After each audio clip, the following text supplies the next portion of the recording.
Hey, and welcome back to Adobe Live. My name is Anika, and I'm your host today. This is an Illustrator marketing challenge, and I'm really excited because we are creating a back to school supplies flyer. So, we are hosting an event for our supplies drive, and we just want to create a flyer. So, we're going to do just that in Illustrator today. And if time permits, I'm also going to use Adobe Express. So, if you're watching this live on YouTube or on Behance, say hi in the chat. I have my eyes for you right over here. So I see all my friends. I see Apurva, Jack, Val, Carol, Uma, Patrick, Kevin, Oliver, Robert, Stoney. Thank you so much for joining me. Let's dive into it and show you how you can access all the challenges. We are doing a back to school challenge set this month with me, and I'm going to show you how you can get access to the previous videos, even the current one for today, and get the starter file. So if you're watching this live, go back in the description down below where you will be able to access the starter file that we're going to use today. All right, let me switch on over to my screen here. This is the challenge page. It is at behance.net/challenge/illustrator. This is where if you scroll through, you can click on take the challenge. It'll send you notifications in your Creative Cloud app. And then you can also unlock these challenges every single day of the week. Every Wednesday, they will open up a new challenge. You can either click on the Get Started button to get the starter file. So we did working with type and variables for the first challenge. We did generative recolor and some more event like invite design on challenge 2. For today, we're doing a supplies drive flyer, which I'm really excited about. And then next week, we're going to create custom checklist for t-shirts. So this is cool. I want to jump into my Illustrator file and show you what it looked like. For challenge 1, I showed you how to work with variables in Illustrator, and we imported a CSV file to generate this. We have a Carol in the chat, and we have Carol right here, even though the photo and the names don't match. But then who knows? Maybe this little boy is named Carol. But anyway, we use variables to generate cards like this that you can use for your back to school like invites, back to school cards that you can celebrate and give to your students. And then we created this back to school invite last week. So I'm excited to dive into things today. This is what today's starter file looks like. It's the supplies drive flyer. And I'm excited to dive more into it. Before I do that, I want to show you what all we're going to do today. So, first, we're going to create some elements because this is back to school. I kind of wanted to go literal, but not really. So, we're doing some sticky note sparkle, some zigzag circles. By that I mean just this element right here. I decided to call it zigzag circle. I don't know why. And then we have a color palette here which we're keeping on theme with this illustration, and then some fonts and sizes to use. I've put this for you and some copy here. So if you wanted to use this in your flyer, you can go ahead and use that. But if not, obviously change this to your school, change all of this to all of the details that you might have for yourself. And it doesn't necessarily needs to be like a supplies dry flyer. It can be any flyer. Flyers can essentially, what I want to talk about today is that flyers can be made for any event. It can be a public event, it can be a private event, it can be like a birthday party invite, or something that needs like, oh, I'm doing a merch shop, so I want to create a flyer for that. So if you wanted to create a flyer, you can follow some of the things that I'm going to talk about today. Some of the composition details and some of the things that you need to focus on while creating a flyer. So let's go ahead and talk about that before we dive into creating it. So here's Flyer 101. If you wanted to take a screenshot of this, now would be a good time. And you could take a screenshot of this. So when I say Flyer 101, these are some of the things that you should remember while creating a flyer. So I'm going to look at chat just to make sure that everything's good and everything looks good. So with flyers, I think the first important point is like having a focal point and knowing what you want to write in the flyer, which for you, I've made your life simple by giving you all these details. And while we're talking about that, it's also important to know that you need to have a good contrast with the colors that you're using. So keeping all of this in mind and considering what all we want to include in our flyer is important while making a focal point. So for us, I think with this one, the focal point will be the supplies drive. So let me go ahead and grab this font to use. I'm going to ungroup that really quickly and then hold out Option and drag it out on this page. Now the title is supplies drive. So let me do that real quick. If anyone's curious what font this is the Beetle font and it's an Adobe font. So I love like how fun this font is and the personality, and it kind of brings your eye to it. And that's our first point. I want to grab your focus. So this is what we're using, but at the same time, you have to be sure that it's still legible. So I think this still is, but once I print it out and see for myself how it looks, I think that makes it even more interesting. All right, the next point, which actually is easy to read fonts, I think it's really important and one of the most important points here to have an easy to read font so that because when you create a flyer, it's important for the actual content to show up. And if your font is not really legible, I don't think that serves our purpose at all. So I think having that as one of the things is very important and key to creating a good flyer. All right, meanwhile, I was just out here grabbing my illustration, but what I want to show you now is talk about the rule of thirds while we create this. I know I'm going through this really, really quickly. It's because we only have 25 minutes during the stream. But again, if you have any questions, you can reach out on the YouTube channel or at Anika Aggarwal for me. Um, so rule of thirds. Well, you might have heard about rule of thirds for photography, but even in composition, in terms of graphic design, rule of thirds can be really helpful because this kind of informs how you can look at design and things when you look at a flyer, at an event invite, any of those things. And having this, wherever there's like this red color, having that grid in mind where you divide it into like a grid with 9 boxes and keeping the important information in these red demarcations will help your viewers to look at the design properly. I think this kind of helps to create symmetry, and it's like the natural way that the human brain works, that it helps with your design aspect. So let me go ahead to my line segment tool here, which is right over here.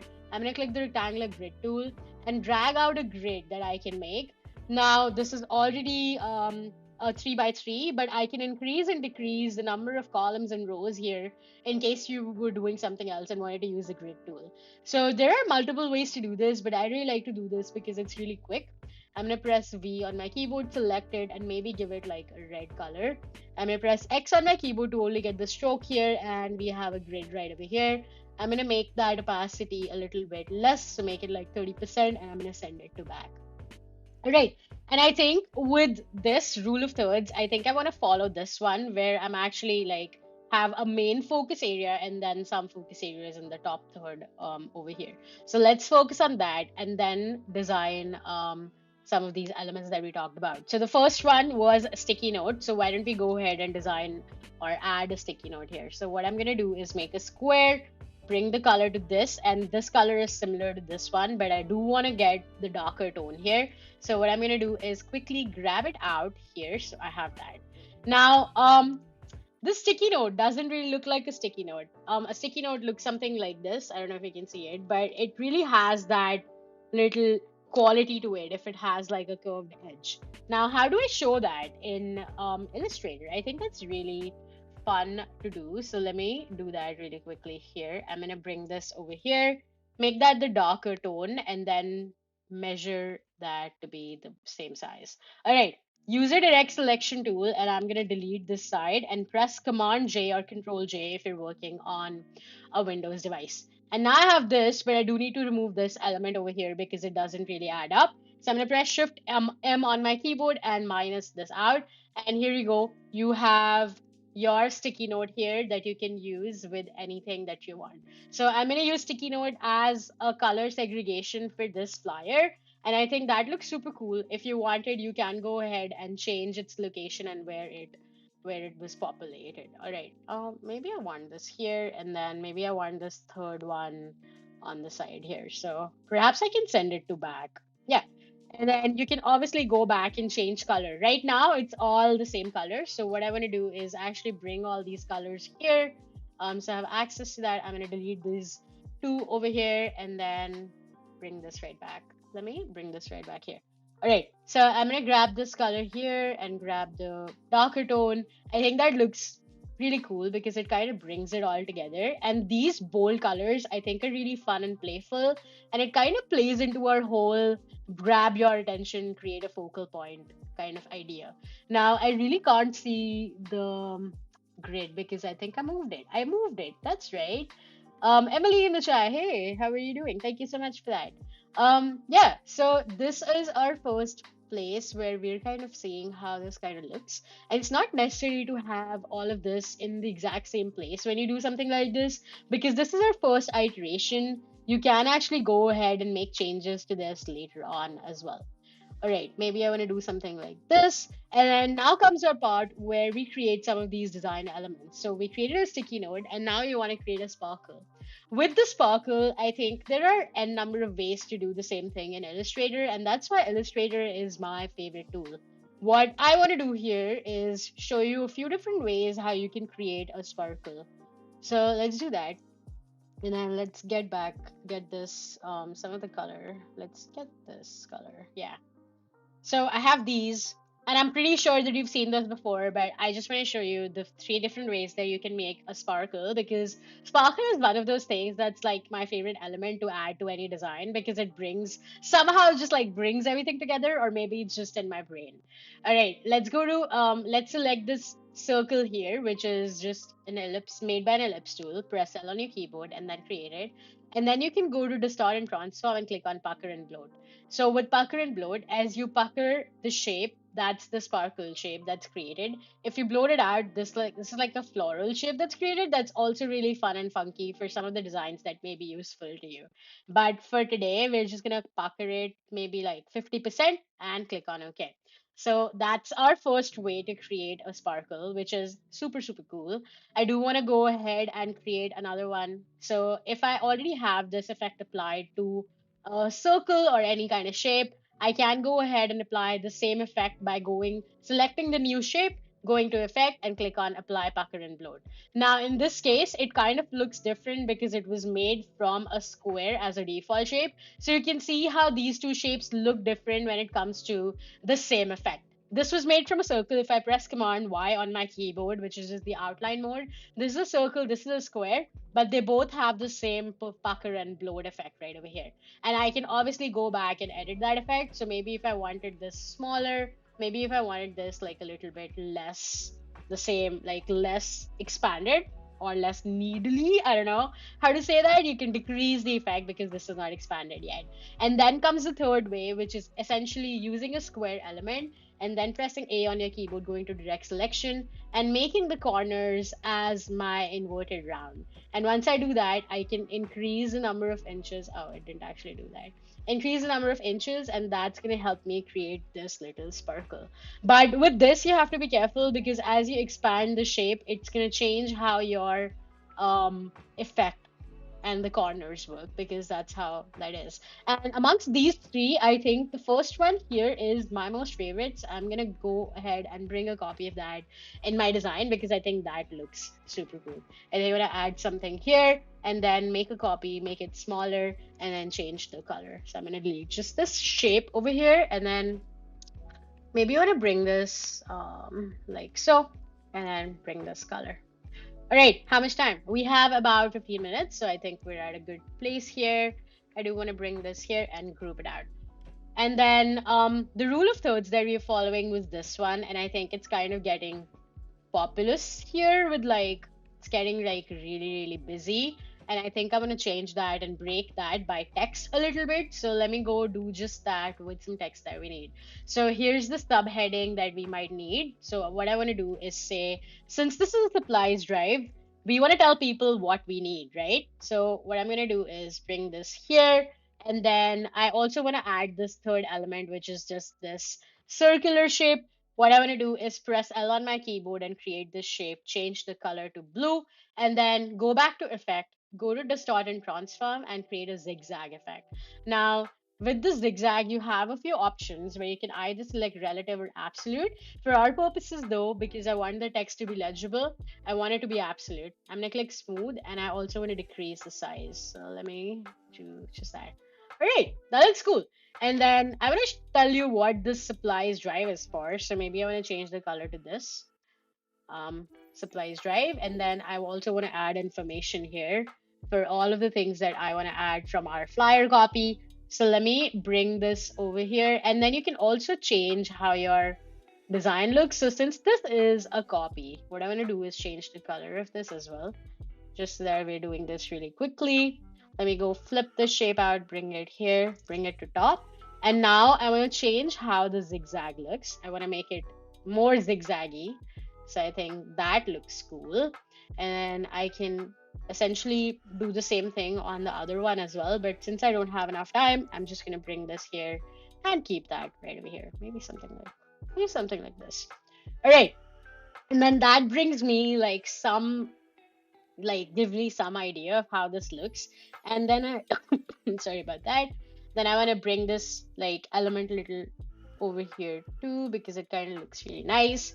And then maybe what we now need is like seeing what information we want to add. So I think what I want to do is start by telling you what I need. Sorry, give me 1 second, guys. I just dropped my water bottle.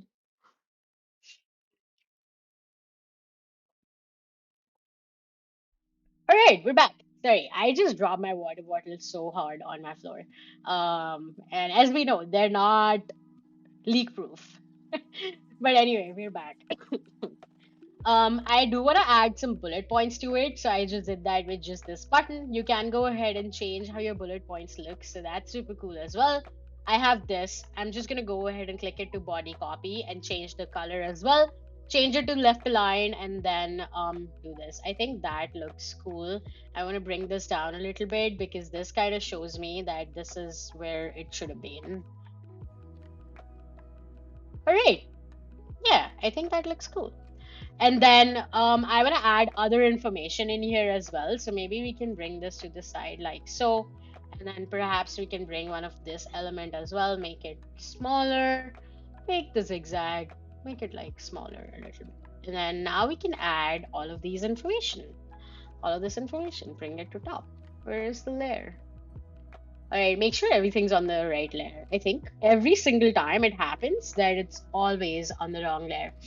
All right, I do want to say that we also get monetary donations. So what I want to do is write that out. I'm going to do that really quickly. I can get that right over here. I can bring this text on top and then bring this right over here. Okay, that looks cool. And then what I want to say is monetary donations are also accepted. So I'm going to do just that here, then bring it to the side. Or appreciated, maybe that's like a better appreciated. Okay. And then you can go ahead and add some important information. Now, the important information here is that when is the drive, right? We need to tell people that. So August 22, I think it was August 22, right? August 22 to September 22. So let me write that here. Then bring this up top. So I want to change this color, maybe make this white, and then bring this. Man, why is nothing on the same layer? I almost want to bring everything to the challenge layer so that everything just like stays on the same layer forever. All right, and then this stays here. Maybe this needs to be a little bit bigger for it to have some room.